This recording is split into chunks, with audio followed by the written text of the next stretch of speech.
नमस्कार बहनों भाइयों, मैं एंड्रोमेडा गैलेक्सी न्यूज़ नेटवर्क से गैलेक्सी कुमार बोल रहा हूं। दोस्तों, सुनने में आया है कि हमारे पड़ोस की मिल्की वे गैलेक्सी के एक छोटे से स्टार, जिसे वहां के लोग सूर्य देवता के नाम से जानते हैं, तो उसी सूर्य देवता ने खुद के लॉकडाउन की घोषणा कर दी है।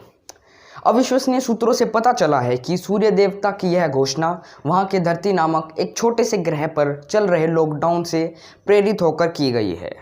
हमारे न्यूज़ रिपोर्टर से बातचीत में सूर्य देवता ने कहा कि जब उनके सोलर सिस्टम के एक छोटे से ग्रह के लोग लॉकडाउन में घरों में बैठकर एंजॉय कर रहे हैं, तो सूर्य देवता अब क्यों भला नौकरी पर जाएं। तो ऐसा देखते हुए सूर्य देवता ने खुद से अपने बाल बच्चों समेत लॉकडाउन में घर पर रहने का निर्णय लिया है। हालांकि उनके इस निर्णय से धरती के लोगों की फट गई है। कैसे, यह आपको हमारा मिल्की वे गैलेक्सी के प्लेनेट अर्थ में बैठा गप्पू रिपोर्टर बताएगा। Over to you Gappu. Okay sir, listening.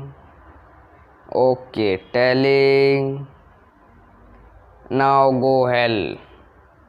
गो करो ना गो। ओके दोस्तों, मैं अभी नींद में हूँ, तो मैं मुँह धो के आता हूँ, फिर आपको पूरी कहानी सुनाता हूँ। तब तक के लिए बी रेडी।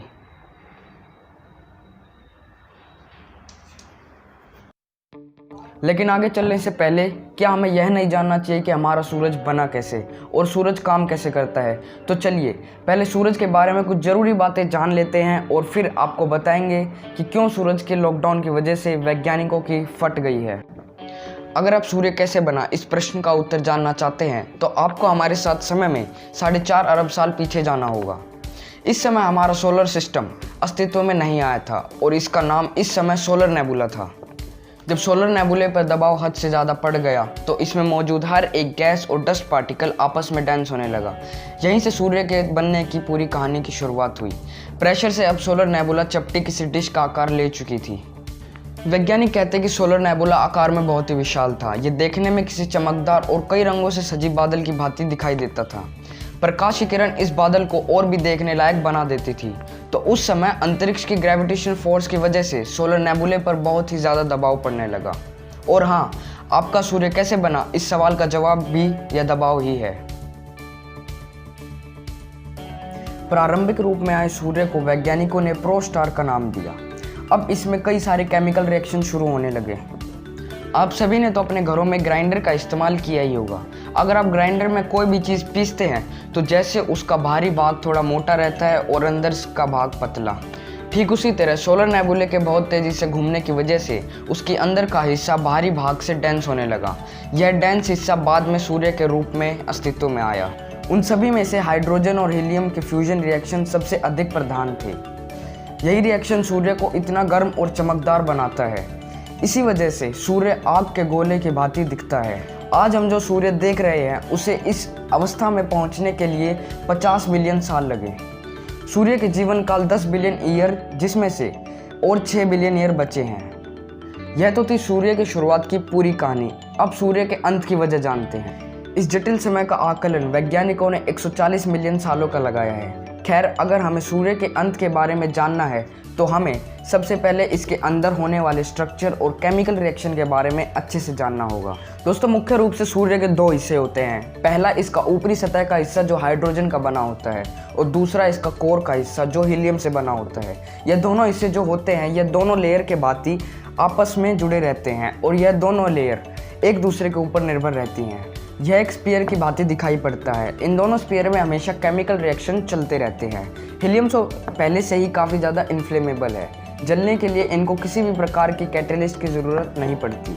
वहीं दूसरी ओर हाइड्रोजन भी काफ़ी ज़्यादा वोलेटाइल है। जब सूर्य के इन दोनों स्पीयर में तापमान हद से ज़्यादा बढ़ जाता है तो इन दोनों में केमिकल रिएक्शन होने शुरू हो जाते हैं। इस केमिकल रिएक्शन को विज्ञान में फ्यूजन कहा जाता है।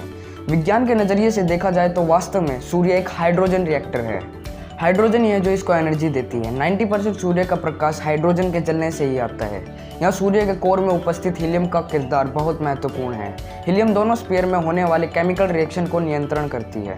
इसलिए हीलियम सूर्य के हर एक केमिकल रिएक्शन में हिस्सा लेती है।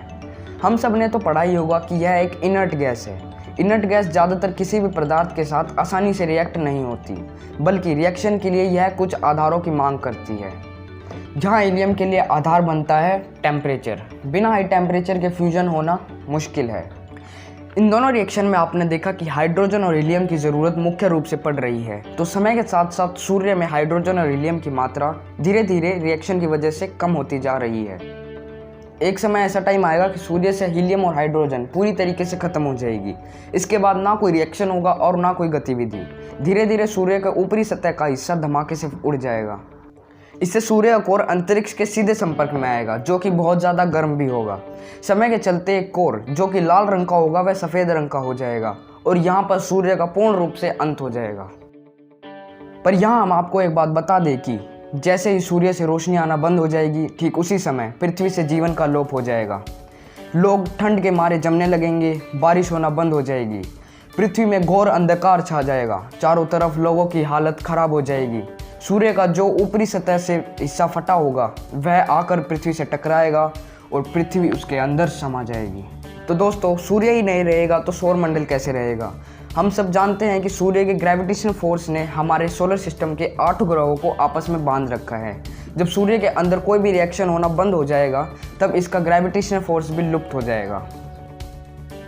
तो अभी हमने देखा कि कैसे सूर्य का वजूद और अंत हुआ, लेकिन यह तो लाखों करोड़ों साल की बातें हैं, हम तब तक रहेंगे भी नहीं। लेकिन हमारे लिए जो परेशानी का सबब बना हुआ है वह हमारी आज की समस्या, जो कि सूर्य के सरफेस पर सनस्पॉट एक्टिविटी के कम होने की वजह से हो रही है।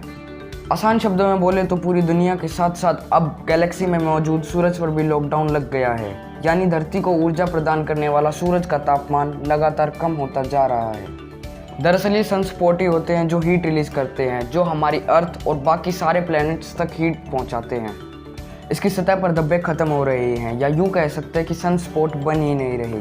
सनस्पॉट कुछ ऐसे दिखते हैं और दोस्तों, सनस्पॉट अर्थ से भी बड़े होते हैं। तो इनको लेकर वैज्ञानिक काफ़ी परेशान हैं। वैज्ञानिकों ने आशंका जताई है कि यह किसी बड़े सनस्टॉर्म के आने से पहले वाली शांति हो सकती है। दरअसल अगर सूरज का तापमान कम हो जाएगा तो कई देशों में बर्फ़ जम सकती है। केवल इतना ही नहीं, कई देशों में भूकंप या सुनामी तक आ सकती है। इसके अलावा यूं बेवजह मौसम खराब होने की वजह से किसानों की फसलें तक खराब हो सकती हैं। वैज्ञानिकों के मुताबिक सूरज पर सोलर मिनिमम की प्रक्रिया चल रही है। सीधे तौर पर कहे तो सूरज आराम कर रहा है। कुछ एक्सपर्ट तो इसे सूरज का रेसेशन और लॉकडाउन का नाम भी दे रहे हैं। सूरज की सतह पर सनस्पॉट यानी धब्बों का कम होना सही नहीं माना जाता है। इससे पहले 17वीं और 18वीं सदी में पड़ा था सुस्त। डेली मेल की वेबसाइट की खबर के मुताबिक 17वीं और 18वीं सदी में सूरज इसी तरीके से ढीला पड़ गया था। इसका असर यह हुआ था कि पूरे यूरोप में एक छोटा सा आइस एज का दौर शुरू हो गया था।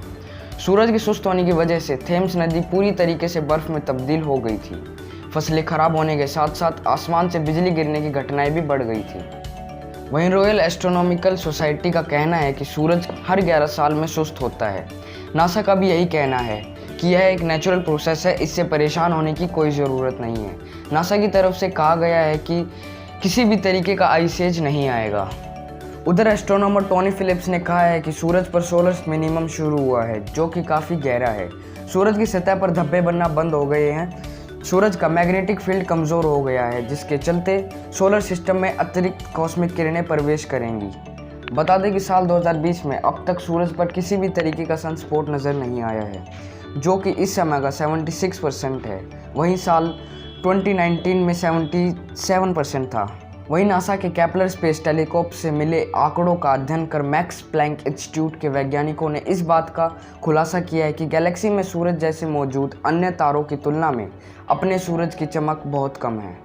अभी तक वैज्ञानिक यह पता नहीं लगा पाए हैं कि इस तरह की घटना कहीं किसी बड़े सौर तूफान के आने वाली पहले की शांति तो नहीं है। सूरज की चमक पिछले 9000 सालों में 5 गुना कम हुई है। साल 610 के बाद से लगातार सूरज की सतह पर बनने वाले सनस्पॉट में कमी आई है। पिछले साल भी करीब 264 दिनों तक सूरज पर एक भी सनस्पॉट नहीं बना था। बता दें कि सोलर स्पॉट तब बनते हैं जब सूर्य के केंद्र से गर्मी की तेज लहर ऊपर उठती है। इससे एक बड़ा विस्फोट होता है, इसे अंतरिक्ष में सौर तूफान उठता है। तो दोस्तों, आज के लिए बस इतना ही। अगली कड़ी में आपसे फिर मुलाकात होगी एक और नए टॉपिक के साथ। तब तक के लिए अपना और अपनों का ख्याल रखिए।